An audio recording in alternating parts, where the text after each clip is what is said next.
slab preparation.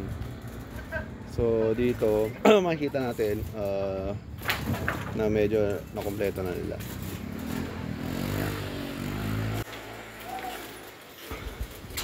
So ito yung hallway natin. May 1.5 hallway. Tapos dito yung may hagdan. May hagdan tayo dito. Hagdan dyan. So dito yung landing. Dito yung landing. So hallway to 1.5 hallway.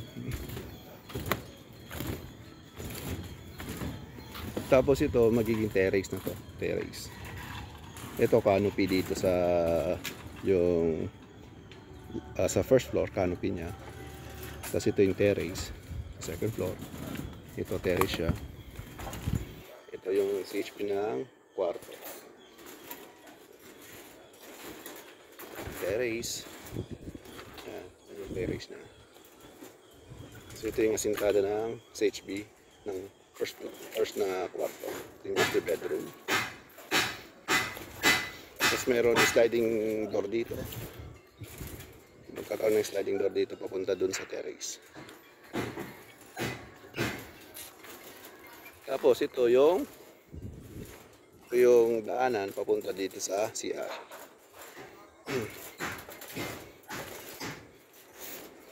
Tapos dito may daanan din dito papunta sa second na CR.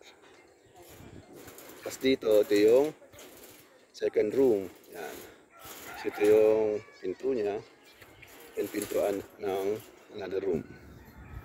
So dito sa mga room na to may sliding door tayo dito para sa balcony naman na to. Yan, balcony. So open to. Open balcony. Yan. So 1.5 siya. 1.5 by 12.5. So balcony sa second floor. So maganda yung view kasi ang matatanaw mo yung mga greenery, rice field, so puros green. Yan. So ito ang view sa taas. So maganda siya. Yan. Yan. Yan. So 2 more days. Schedule lang slab dito is 2 more days. So ang bukas electrical naman, mag-electrical sila mga 2 days siguro. Electrical. Then so magsusupport pa sila sa ilalim. Magdadagdag sila ng mga tukod sa ilalim para talagang sigurado tayo.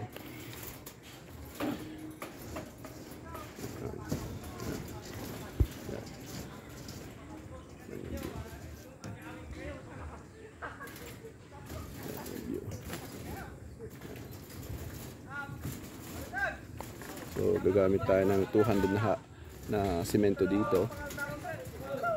Yan. Yan.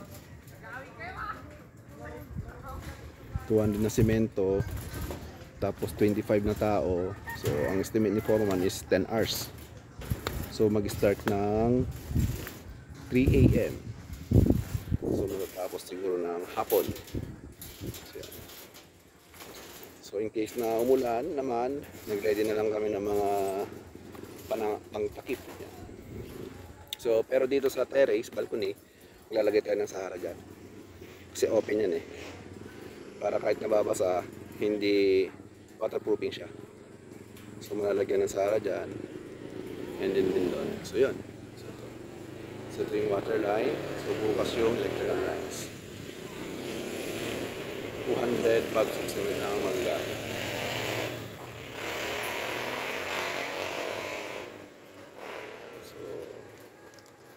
So medyo maluwang siya. Okay.